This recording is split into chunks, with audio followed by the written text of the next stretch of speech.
Ujú. Vamos a grabar para así poder dar mayor difusión a nuestros eventos.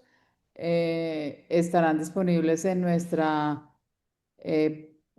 página de YouTube, em, Antesala Botánica. Y así damos mayor difusión y quienes no pudieron acompañarnos en el día de hoy, pues podrán asistir la conferencia en otros momentos y también está disponible para ustedes. Hoy tenemos el gusto buenos días. Mi nombre es Alejandra Jaramillo. Soy profesora de la Universidad Militar Nueva Granada en Colombia, en Cajicá, Colombia. Y soy también la presidenta de su Asociación Latinoamericana de Botánica. Tenemos con nosotros hoy a Manuel Fernández, ingeniero forestal de la Universidad de La Molina. Si empiezo a decir errores, Sí, Manuel me corrige. Y con maestría también en ingeniería forestal de La Molina. Sí, creo que ahí ya me empecé a despistar en sí, ya. mis datos. Pero más Sí. importante que esto es que, pues no, esto es muy importante, pero Manuel es el presidente de la Sociedad Botánica o Asociación Botánica de Perú. Ujú. Él nos hablará él corregirá mis errores y es un gran aliado en ese país, un gran aliado de la Asociación Latinoamericana de Botánica en Perú. Entonces los dejo con Manuel. Bienvenidos a todos y disfrutemos de aprender más de la botánica. Listo, gracias Alejandra. Buenos días a todos. Vamos a compartir una presentación. Ok, se ve bien, ¿no? La pantalla, por si acaso. Ya. Entonces, voy a ver si se mueve. Ya, sí. Ya, muy bien. Gracias a Alejandra y a la Asociación Latinoamericana de Botánica, estamos a través del nuevo Consejo Directivo de la ALB, estamos tratando de coordinar a todos los países de Latinoamérica, manteniendo interacción no solamente a través de estas charlas mensuales, sino hay varios planes que se van a ir manejando en adelante. Cada quien está avanzando tanto como en su propio país como en la coordinación regional. Mi caso particular, sí, soy ingeniero forestal de la Universidad Nacional Agraria La Molina, de Lima, Perú. Es una de las pocas universidades que enseña ingeniería forestal en este país. Terminé la carrera y comencé a trabajar de asistente de botánico durante varios años, luego como botánico, luego puse especial interés en la parte de epífitas, eso es parte de lo que les voy a contar ahora. Pero en el camino del ejercicio profesional vi la necesidad también de seguir un diplomado para gestionar proyectos, eso en la Universidad del Pacífico de Perú, y una maestría en desarrollo ambiental, pensando en la sostenibilidad de las actividades humanas superpuestas con entornos naturales de alta biodiversidad, como esta zona en donde realicé mi tesis. En el camino del ejercicio profesional, encontré que tenía ciertos vacíos, ¿no? de información. Uno de ellos que me daba vueltas a la cabeza era, justo hablábamos con Ale antes de la reunión, cómo hay familias botánicas que de verdad uno nunca ha visto ni revisado nada. Y uno de esos grandes grupos en Perú importantes son los cactus, ¿no? Entonces me metí a comenzar a asistir a las charlas de la Sociedad Peruana de Cactus para poder aprender de ese grupo de plantas hasta que por fin tuve un conocimiento con el cual yo me consideraba tranquilo, ¿no? Ya más cómodo, y comencé a tener participación activa en la asociación, luego en otra asociación que estaba tratando de impulsar, el Jardín Botánico. En la Asociación de Botánica, en el Perú ha tenido una historia larga, arranca en 1948 como Sociedad Peruana de Botánica, luego por problemas registrales para la representación de la personalidad jurídica, Hace unos años tomamos la decisión de crear una nueva razón social porque la anterior estaba muy complicada de rescatar. Este año hemos decidido volver a intentar rescatar la razón social anterior, por eso es que existe algo de confusión durante el 2026 que vamos a estar de transición. Nosotros estamos ahorita organizados como Asociación para la Botánica del Perú, que es una persona jurídica, pero a la vez tenemos la persona jurídica de la Sociedad Peruana de Botánica y como tal nos vamos a presentar en adelante. También soy parte de la Sociedad Peruana de Orquídeas, que tiene una actividad constante, se reúnen todos los meses, está más enfocado hacia el cultivo. Y finalmente yo trabajo en una consultora ambiental, que es mi propia firma de ingeniería, que es Zumpa, que es por donde dirigimos nosotros no solamente asesoría para que las empresas puedan cumplir con las regulaciones que les corresponda en materia ambiental, sino también hacemos investigación, financiamos proyectos de tesis de pregrado eh, y bueno, justo ahora estaba ordenando las tesis. Tengo varias tesis asesoradas, pero no es que yo dicte docencia, simplemente ejerzo la asesoría de manera remota, ¿no? Si hay algún estudiante que tenga algún interés en eso, pues puede contactar. Vamos a revisar estos cuatro ideas generales durante la presentación.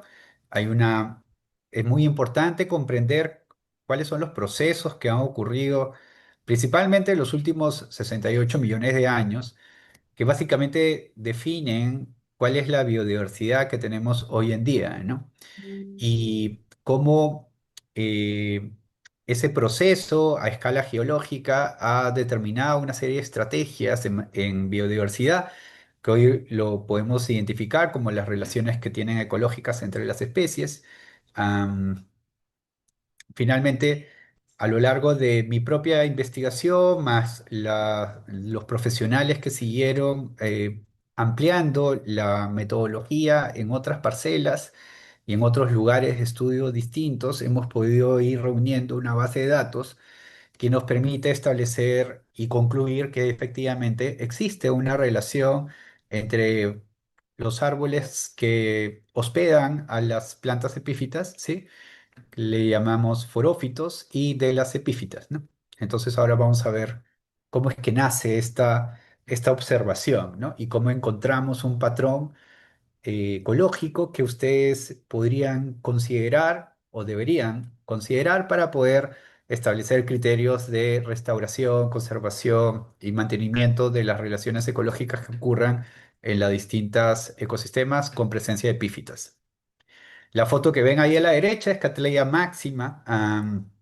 Esa es la orquídea el- a la cual le estoy dedicando buena parte de mis investigaciones, tanto a la especie como a sus poblaciones, sus relaciones, y básicamente centro todo mi investigación alrededor de esta especie, ¿no?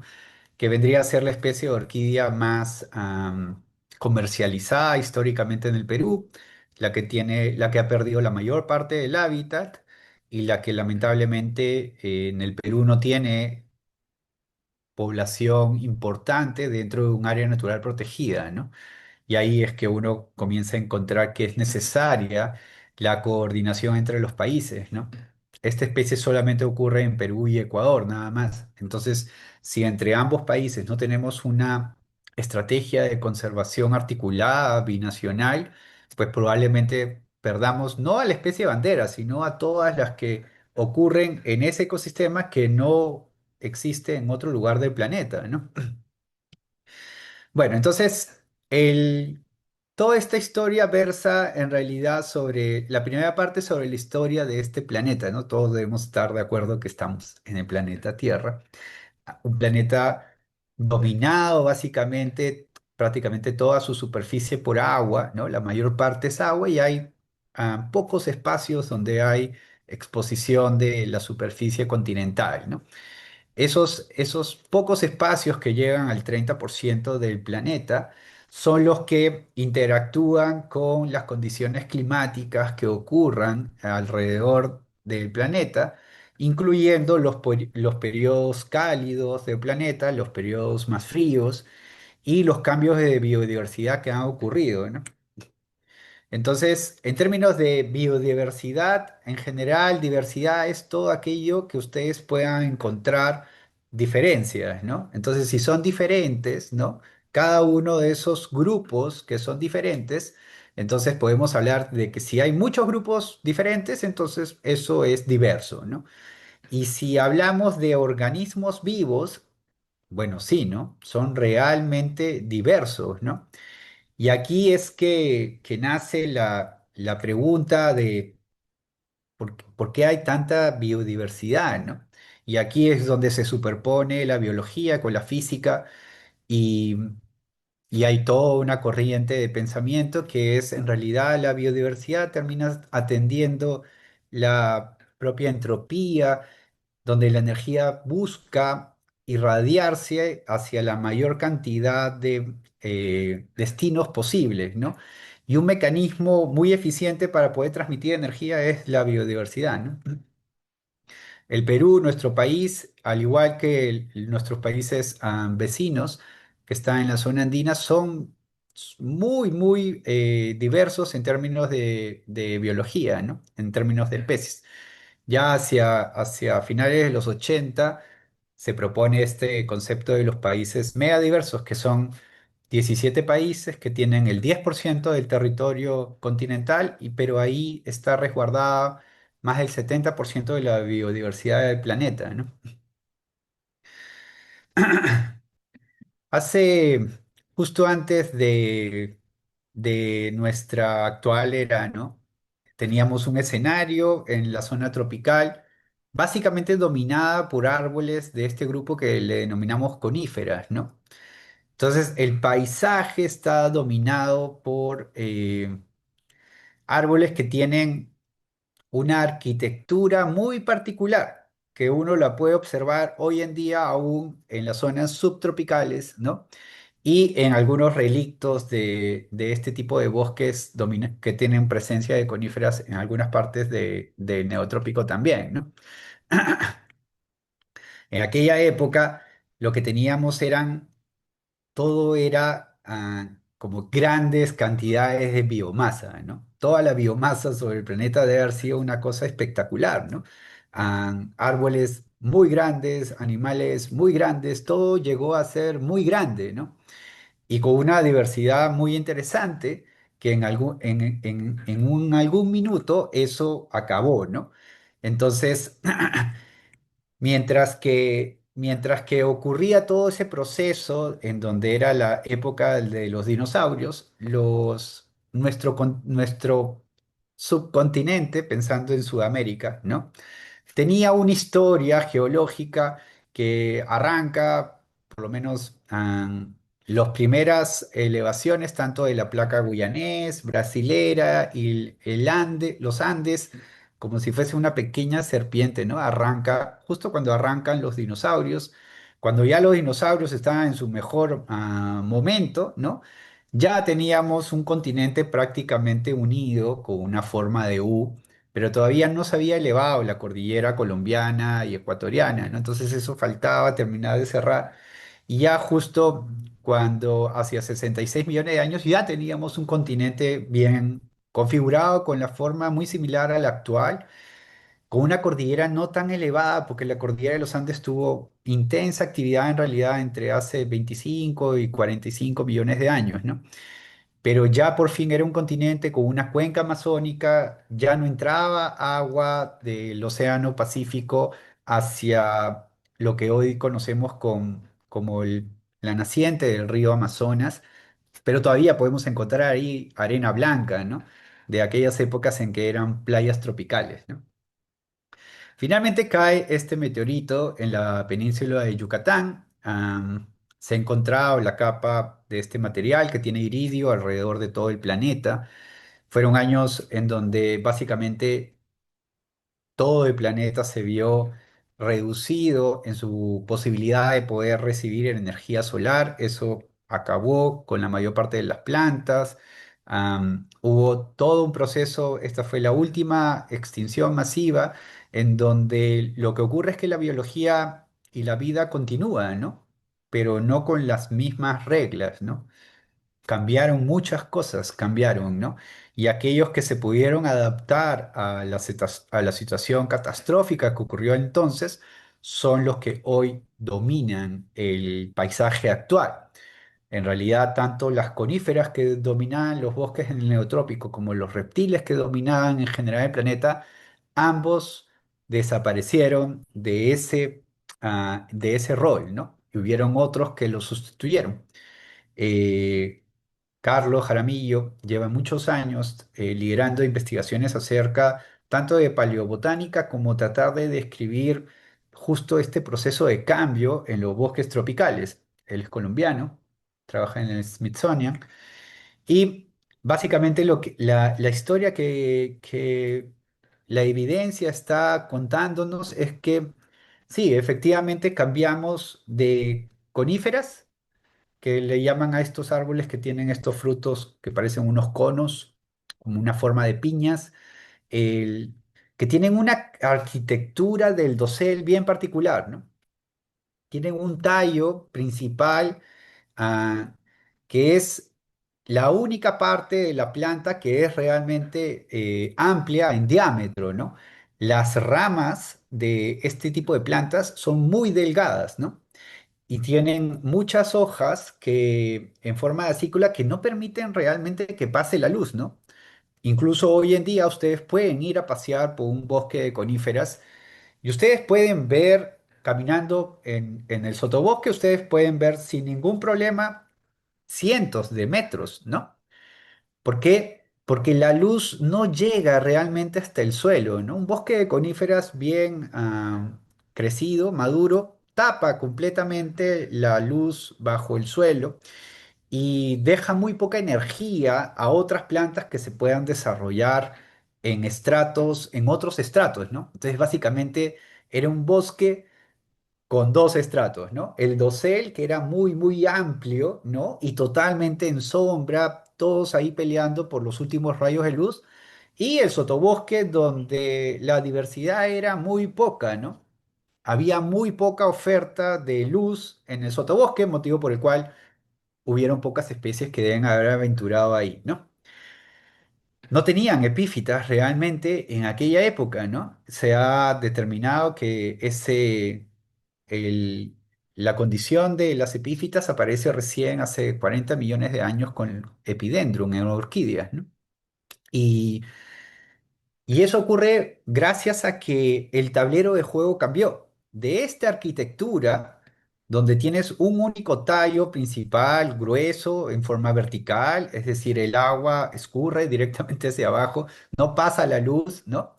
Y cambió por esta arquitectura, ¿no? Donde las ramas secundarias son realmente gruesas, ¿no? Y algunas especies hacen el diámetro de la rama secundaria, ¿no? Llega a ser prácticamente igual que la del tallo principal. Es decir, es como si la vida hubiese cambiado de un palo de escoba vertical, ¿no? A un estante como el que tenemos acá atrás. Esas ramas gruesas ahora sí sirven para apoyar un libro, ¿no? Esas ramas, las de las coníferas, definitivamente no servían para apoyar nada, ¿no? No había ninguna orquídea que se quisiera pegar ahí porque no hay suficiente superficie y no habría suficiente luz para que sea un espacio apetecible, ¿no? Entonces, al cambio por las latifoliadas significa hoja ancha, ¿ya?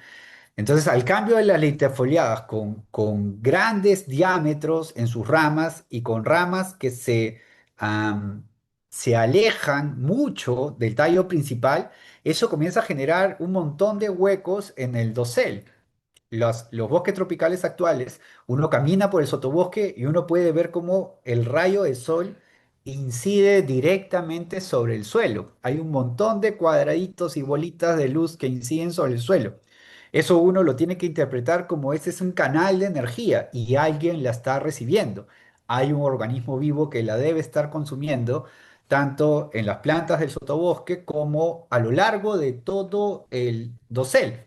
El dosel ahora sí se multiplicó por múltiples estratos. Cada estrato ahora va a tener una superficie. muy interesante para poder apoyar plantas, sí, pequeñas o medianas, pero hay mucha superficie ahora, ¿no? Lo único que tenían, y había mucha luz, ahora lo que tenían que resolver era los nutrientes, ¿no? Entonces, al cambio en la oferta dentro del dosel, ¿no? De pasar de uno a múltiples estratos en el dosel, las orquídeas que fueron terrestres, entonces decidieron, probablemente hayan sido las más primitivas, que eran tipo lianas, como vanilla, ¿no? Encontraron que, bueno, si esta liana que trepa, ¿no? Se pierde la conexión con el suelo, pero ya tenía alguna asociación con algún otro organismo, tipo un hongo, y entonces podía seguir viviendo ahí donde había quedado una parte amarrada arriba, y deben haber descubierto que así uno podía seguir viviendo, ¿no? Entonces, cambiamos a ocurrió el cambio importante de solamente terrestres a terrestres y epífitas, ¿no? Y las epífitas, una vez que llegaron allá arriba, encontraron, claro, una serie de retos, pero una oferta de múltiples hábitats impresionantes, ¿no? Bueno, entonces vamos a seguir revisando cómo es que esto ocurrió. Durante, desde que cayó el meteorito, bueno, pasaron unos millones de años más, el planeta seguía muy caliente, ¿sí? Pero luego el planeta comenzó a enfriarse. La temperatura del planeta depende principalmente del Sol. El Sol es nuestra única fuente de energía. Las demás llegan a ser despreciables realmente. Entonces, cuando el Sol tiene mucha actividad, claro, estamos en la época de los dinosaurios, ¿no? A una temperatura mucho mayor que la que tenemos actualmente, ¿no? Pero si el planeta, si el Sol tiene baja actividad, entonces el planeta se enfría de manera significativa y entramos a estos periodos de glaciación. ¿Cuánto tiempo el Sol se le da por mantenerse con una actividad baja? Bueno, acá fueron prácticamente 60 millones de años, ¿no? Entonces, estos son parte de los estudios también de varios investigadores y cómo han visto además que no solamente se se in- tuvimos un periodo de glaciación y que salimos hace 13.000 años, ¿no? Recién, sino que toda esta gran diversidad de epífitas evolucionó durante la época de glaciación y eso es muy importante que lo tengamos en cuenta, porque contrario a lo que nosotros podríamos considerar, el dosel de por sí es un lugar muy seco. Claro, recibe la lluvia de manera directa, pero luego el resto del tiempo, como recibe el viento de manera directa, es muy seco, ¿no? Entonces, las epífitas que se han adaptado para vivir ahí son epífitas que se han adaptado a condiciones de clima muy seco, ¿no? Entonces tienen metabolismo CAM, tienen estrategias para reservar agua, nutrientes y una serie de cosas que son muy propias, por ejemplo, de los cactus, ¿no? Los cactus que viven en zonas desérticas. Entonces, durante los mismos periodos, uno lo que tiene que imaginar es que estábamos en glaciación.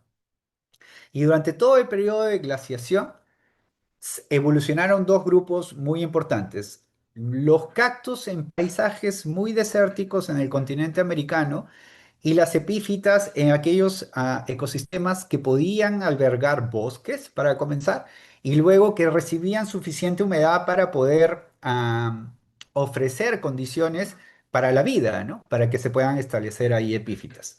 Finalmente salimos hace 13.700 años de la glaciación, cuando ocurre el Dryas reciente, perdón, y de ahí tuvimos un incremento significativo de temperatura, la cual ha ido oscilando y sigue manteniéndose básicamente en estos incrementos y disminuciones, pero sin seguir la tendencia que teníamos hace 13.000 años, ¿no? Donde ahí sí hubo un incremento significativo. Bastó este incremento significativo en un periodo relativamente corto para que ya ahora sí ya lo comprendemos, ¿no? El nivel del mar ha subido entre 100, 120 metros en varias partes del mundo. Eso dejó bajo el agua del mar buena parte del sudeste asiático, ¿no? Bueno, entonces, hace 13.700 años salimos de la glaciación. entramos a este periodo caliente en el que estamos ahora, que es más bien medio tibio. Entonces, si uno le comienza a inyectar energía al planeta, lo que va a ocurrir, como el planeta es básicamente agua en su superficie, va a ocurrir una mayor evaporación, eso va a traer consigo una mayor precipitación y una mayor oferta de agua. Eso es el elemento que se encuentra ausente en muchos de los ecosistemas que se mantuvieron secos durante todo el periodo glacial. Entonces, lo que estamos observando ahora en nuestra era, ¿no? Es básicamente el fin de los Si seguimos la tendencia, ¿no? Significa que cada vez va a llover más y cada vez esos ecosistemas que se mantuvieron muy secos ya no van a ser tan secos, van a comenzar a recibir lluvias de manera intermitente, no todos los años, pero de repente cada 10, cada 15, cada 30 años hay lluvias fuertes y eso va cambiando la composición a lo largo de varios miles de años, ¿no? La Amazonía, de hecho, antes de la glaciación, tenía conceptualmente probablemente tres áreas que se le denomina el periodo, los refugios del Pleistoceno, que es la zona central del Perú, la, la zona de la Mata Atlántica en Brasil y una parte del escudo guyanés.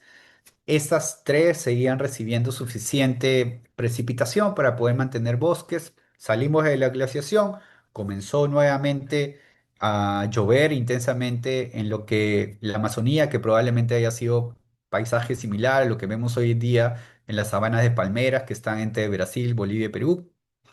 Y, y ante la mayor oferta de agua, por encima de la evapotranspiración que ocurre a estos altitudes tan bajas, ¿no? De la llanura amazónica. Entonces sí, por fin hay suficiente agua para poder sostener más vida. La Amazonía se comienza a ampliar, el ser humano avanza con el bosque. Hay en Brasil mucho sitio arqueológico y las investigaciones en realidad de botánicas en Amazonía demuestran que, bueno, el ser humano ha estado básicamente por todos lados, ¿no? Eso lo podemos ver en la composición de especies. Dentro de las hiperdominantes hay varias especies de árboles que siempre han estado acompañadas del ser humano, ¿no? Ahora tenemos un tablero para la biodiversidad súper interesante, ¿no? Con una cordillera muy alta, una gran latitud a lo largo del continente y escenarios totalmente distintos hacia cada lado de la cordillera, ¿no? Vamos a entrar ahora sí a las relaciones con las epífitas. El cálculo de todo esto proviene de esta famosa abeja que se encontró en Santo Domingo, cuyo polen pegado en la espalda era de una orquídea. Sabemos que el ámbar tiene entre 15 y 20 millones de años.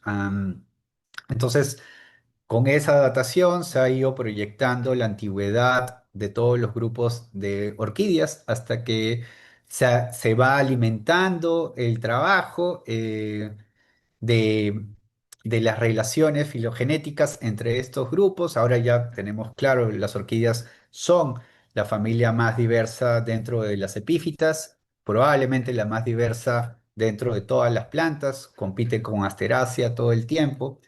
Este es un lindo dendrograma con forma de árbol elaborado por Oscar, que es colombiano también. Y aquí podemos ver dónde está la diversidad de orquídeas actualmente en el mundo, ¿no? En donde llama la atención que, claro, los países andinos que superponen su área montañosa con la línea ecuatorial o están muy cercanas a ella, tienen múltiples escenarios, ecosistemas distintos para poder propiciar una alta biodiversidad. Entonces, parece ser que en realidad los que deberíamos estar hasta arriba deberíamos ser Ecuador, Colombia y Perú, ¿no? Son los tres que básicamente son espejo entre los tres hacia ambas líneas.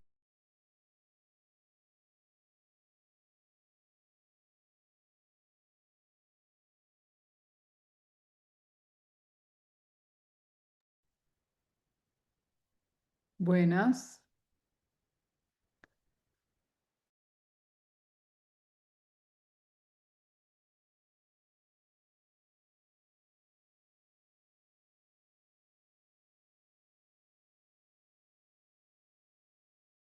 subespecie que está más hacia la costa, en bosques que son siempre verdes, con una densidad de población muy baja, ¿no? Lo que nosotros hemos encontrado en parcelas es que la abundancia de esta subespecie no llega ni siquiera al 1% de la abundancia de esta otra especie en hábitat, ¿no? Esta es la subespecie andina que ocurre arriba de 1500 metros sobre el nivel del mar, mientras en la zona ya de los Andes, ¿no?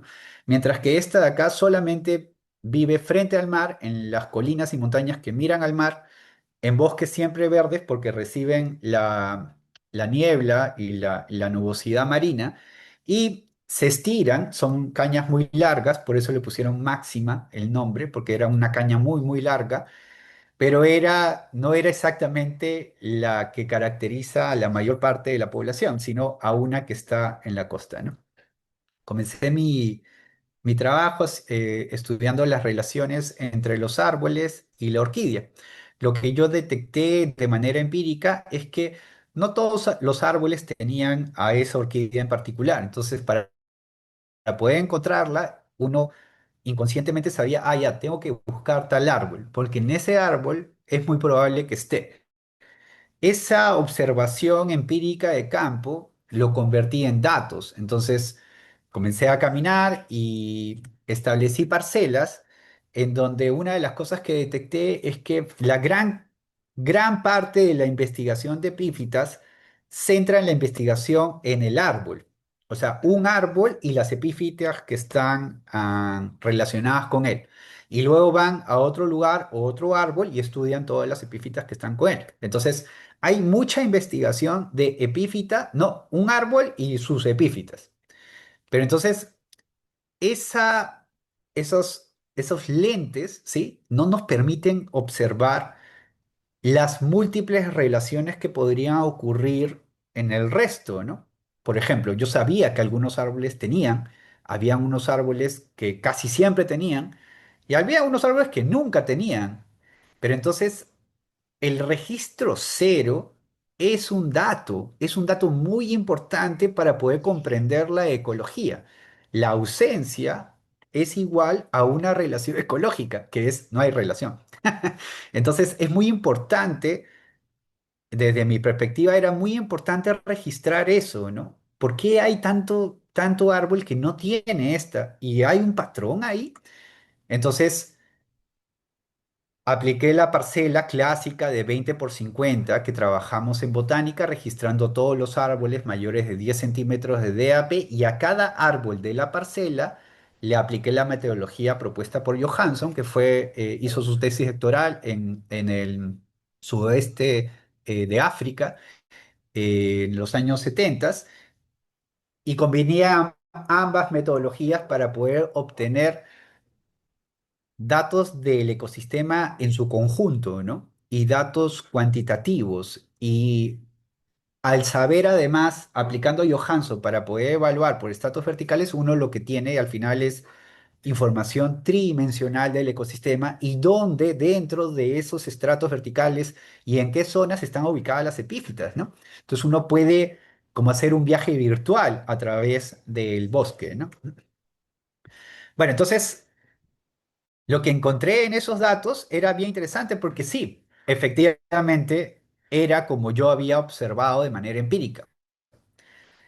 Tenemos en mis parcelas, que eran 10 parcelas pequeñas de 20 por 50 y entre las 10 reunían una hectárea. En esa hectárea encontré 460 árboles con más de 10 centímetros de diámetro, medido 1,30 m sobre las raíces, y esos 460 árboles eran de 33 especies.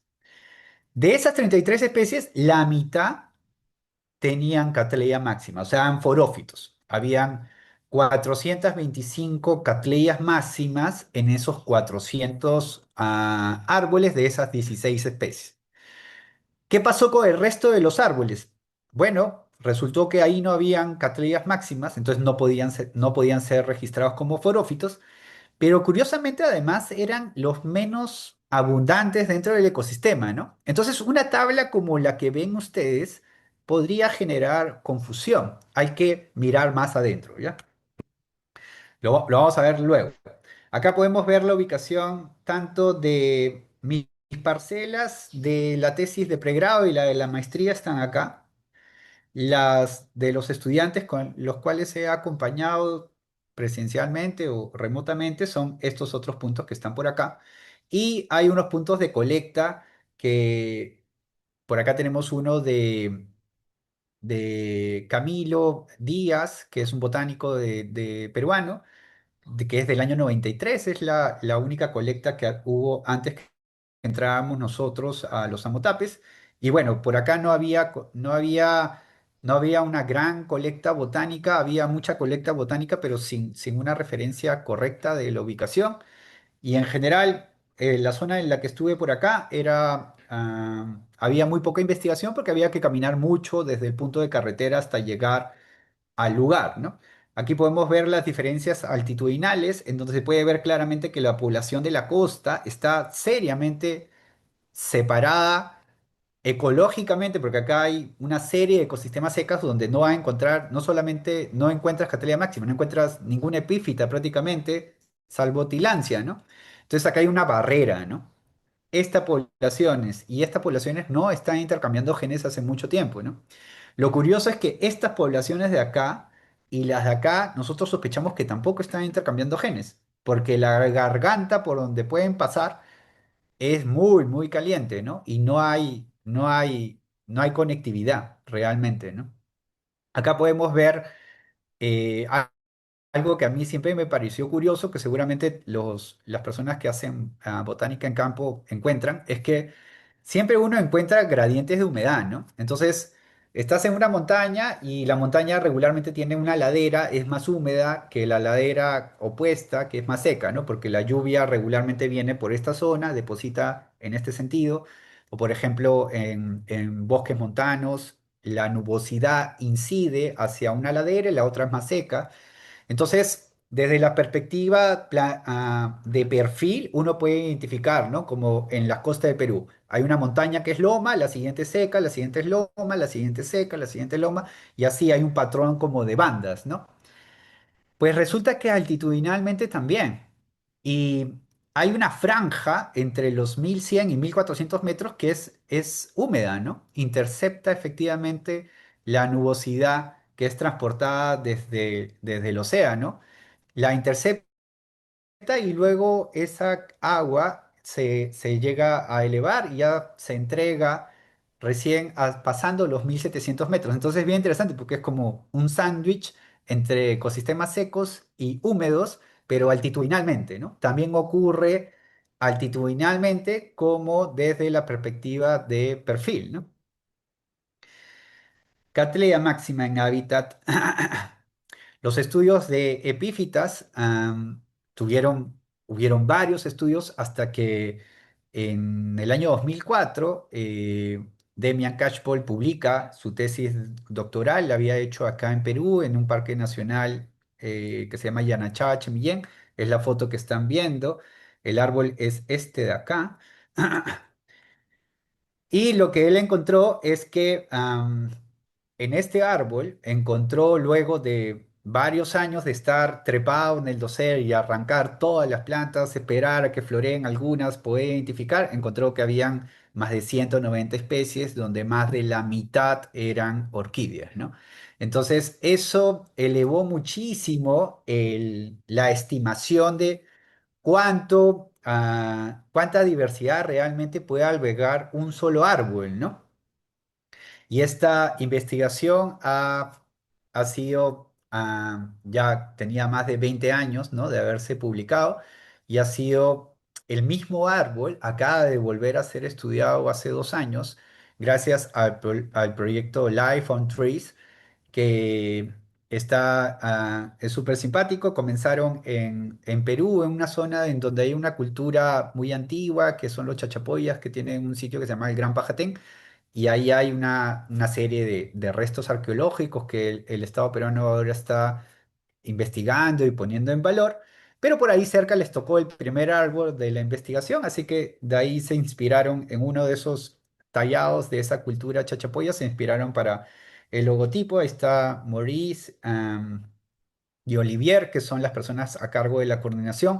El proyecto es alucinante, ¿no? Lo que busca es registrar todos los organismos eucariotos dentro de un árbol. Es decir, han tomado agua de las bromelias, del tejido de las hojas, de la madera, de absolutamente todo donde han podido tomar muestras con varios escaladores profesionales arriba y un grupo de investigadores abajo recibiendo las muestras, ¿no? Life on Trees ya está publicado, tiene un sitio web, están buscando colaboración, tienen un árbol a 500 metros en el Perú, uno, el ficus de Demias Cashpol en Yanachaga, que está como a 1700, y luego han evaluado un árbol en Colombia, entiendo que arriba de los 2300 metros, una cosa así, ¿no? Parte importante del trabajo de las epífitas es el trabajo que están realizando varios grupos de colaboración. Uno de ellos es el que lidera una peruana que se llama Glenda Mendieta. Ella está enseñando ella es de Piura, eh, y ella terminó el doctorado en Alemania, se ha quedado a enseñar en Alemania, pero ella coordina este grupo en donde compartimos nuestras bases de datos de las parcelas, ¿no? De hecho, todo este montón de parcelas que están por acá son las mías, ¿no? Y en esas parcelas lo que básicamente yo trataba de encontrar es, este es el bosque en la época de lluvia, ¿no? No parece seco para nada, ¿no? Y tiene una cantidad, una de biodiversidad de epífitas impresionante. No se parece a ningún otro bosque seco que yo haya observado en algún otro lugar del Perú, ¿no? Normalmente son mucho más secos. Pero aquí particularmente ocurre que aparece una capa de inversión térmica, ¿no? Que los limeños sí conocemos, ¿no? Que es una nube que se posiciona en el cielo, pero aquí justo esa capa de inversión térmica humedece el dosel de bosque seco y eso proporciona una dosis de agua todos los días, ¿no? Todos los días y eso ha generado una interesante biodiversidad, ¿no? Lamentablemente, este lugar está siendo transformado para poder cultivar maíz y maní. Bueno, dentro de las investigaciones amplié al resto de epífitas y ahora sí podemos comprender mejor, ¿no?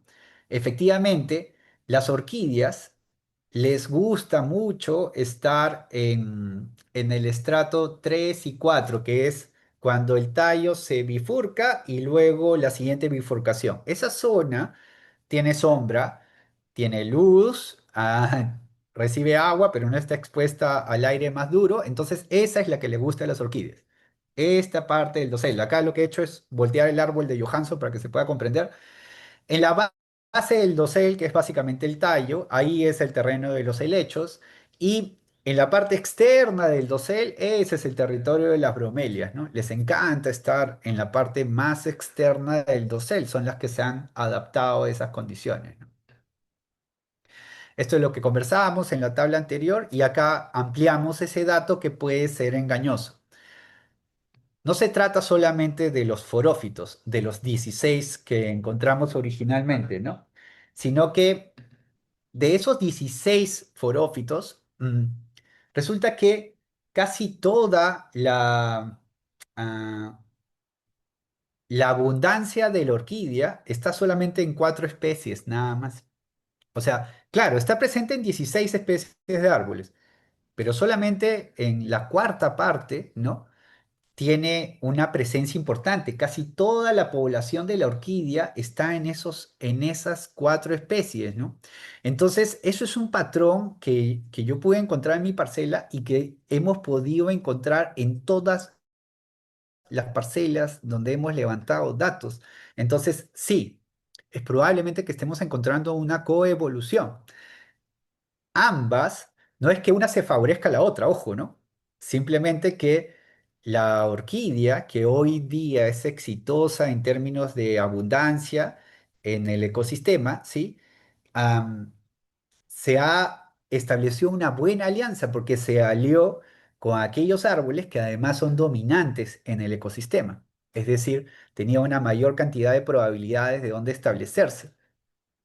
Y además, dentro de estos árboles, sí, la presencia de la planta, ¿no? Es más probable mientras mayor sea el diámetro del árbol. Entonces, eso versa sobre la vejez biológica del árbol. Y uno ya cuando va al campo se da cuenta que incluso cuando ya el árbol muere, se llena de epífitas, ¿no? No porque las epífitas se coman el árbol, simplemente que el árbol, cada especie de árbol tiene mecanismos de defensa contra hongos a nivel de corteza. Y cuando el árbol muere, entonces desaparecen los elementos que son antifúngicos, ¿no? Y ya aparecen todos los hongos micorríticos con los cuales podría asociarse una orquídea. Y claro, comienzan a aparecer muchísimas orquídeas, ¿no?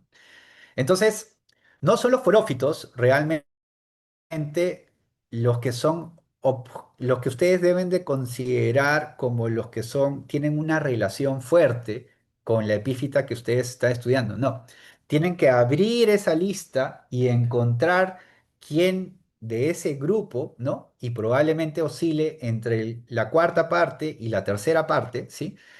Son los que realmente tienen una asociación ecológica fuerte con la especie que ustedes quieran restaurar, porque básicamente esa es la misión que tenemos en este segundo periodo que vamos a arrancar, no, bueno, no segundo, ¿no? El siguiente periodo que vamos a arrancar entre el 2030 y el 2050 en todo el planeta va a tener un fuerte componente de la restauración. No podemos hacer restauración si escogemos mal. O sea, si vamos a tener dentro de los objetivos de restauración poblaciones de epífitas, tenemos que tener en cuenta las relaciones que existen entre ellos, ¿no? Entonces, si yo voy a recuperar, por ejemplo, poblaciones de Cattleya máxima y propago en vivero árboles de los que no son forófitos, no importa cuántos árboles ponga, nunca va a establecerse Cattleya máxima ahí. Nunca. No hay un solo árbol en el ecosistema que contenga una de ellas, porque probablemente los antimicóticos que tengan nivel de corteza impiden que se establezcan los hongos con los cuales requiere orquídea para poder formar micorrizas. Los forófitos sí lo permiten, pero dentro de los forófitos ustedes van a encontrar especies que tienen a la orquídea no porque naturalmente lo permitan, simplemente es por una cuestión de sanidad en ese momento. La planta probablemente, el árbol podría estar enfermo y esa baja de las defensas permite que se establezcan hongos micorríticos que requieren las orquídeas y comienzan a aparecer. ¿Sí? Entonces, acá ustedes podrían tener escondido, ¿no? No forófitos. Entonces, tienen que tener mucho cuidado a la hora de elegir las especies que vayan a propagar. Lo que realmente deben elegir, dependiendo de la epífita que ustedes quieran restaurar, son los forófitos preferentes, aquellos donde sí podemos observar un patrón de coevolución. Todavía hay muchísimas preguntas por resolver, pero el patrón es clarísimo, ¿no?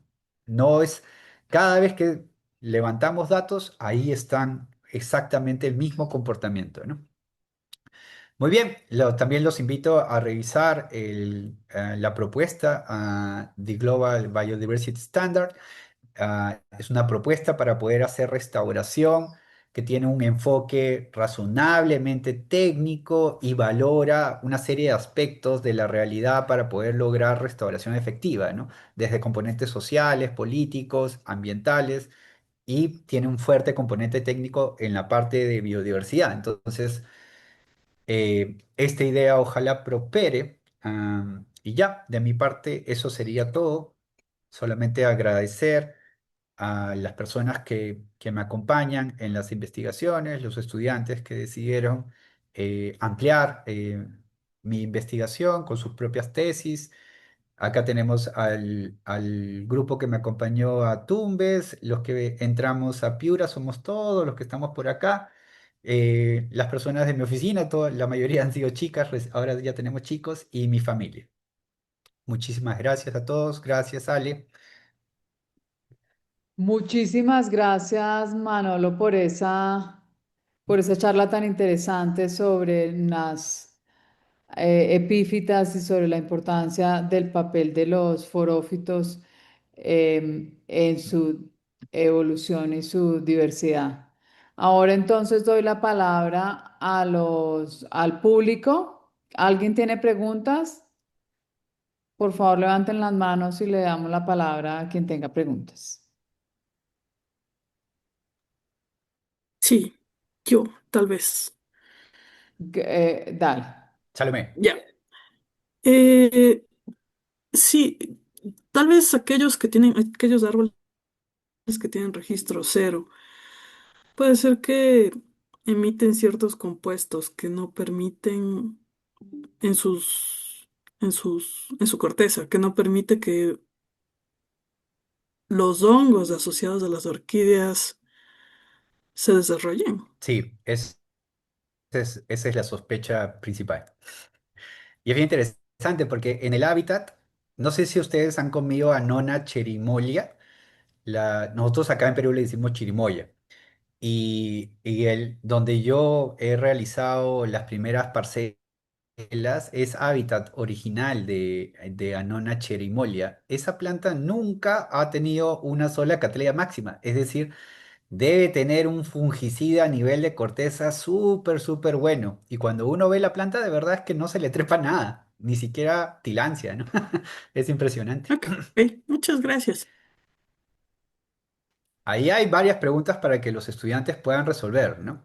De hecho, una de las preguntas no resueltas, que es la que pretendo resolver en la tesis doctoral, es cómo es el proceso de sucesión de las epífitas. Comprendemos desde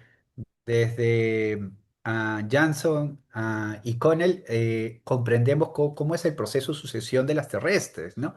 Pero todavía no hemos abordado cómo es el proceso de sucesión de las epífitas. ¿Quién llega primero? Obviamente el árbol, ¿no? Ya, eso no hay ninguna duda. Pero lo siguiente es, ¿quién llega antes, el hongo o la epífita?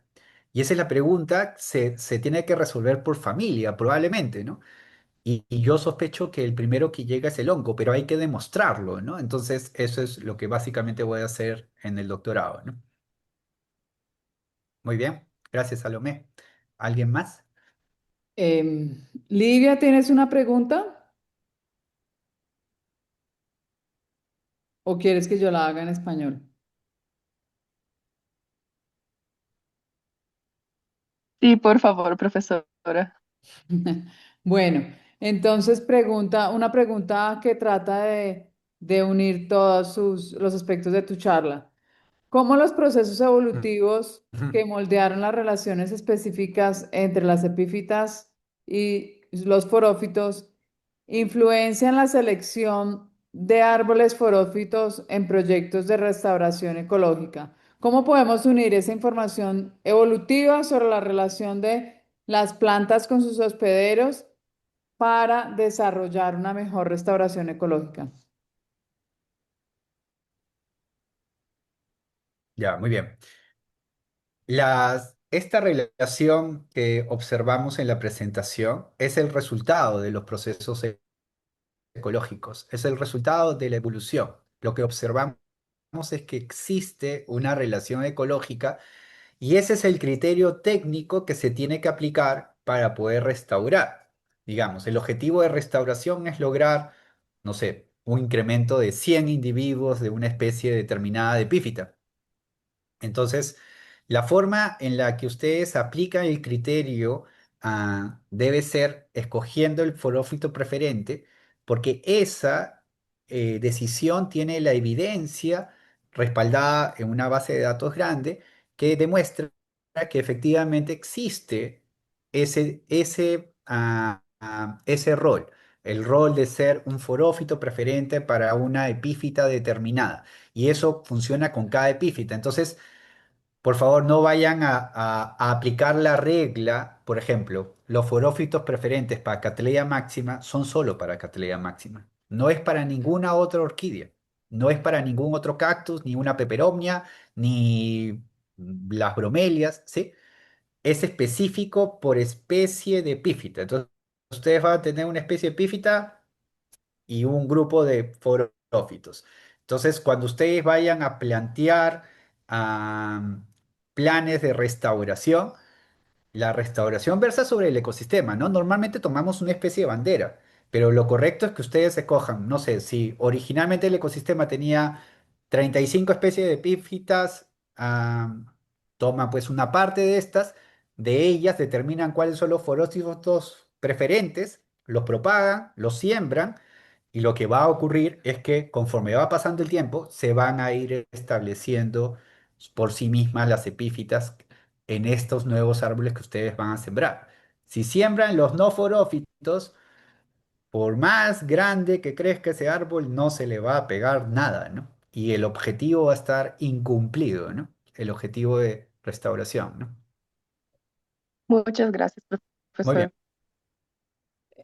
¿Alguna otra pregunta? ¿Libia de dónde es? ¿Libia de dónde es? Soy de Brasil, pero estoy en México Ah, ahora. ok. Em, Muy bien. yo tengo una pregunta. Estas consideraciones de la importancia de las epífitas en los ecosistemas y por tanto la importancia de considerar a sus forófitos preferentes dentro de la restauración. ¿Es algo novedoso? ¿Sí tenemos datos o siempre los restauradores han pensado en ello? ¿Tenemos datos para respaldar esos procesos de restauración que incluyan forófitos preferentes para restaurar las epífitas?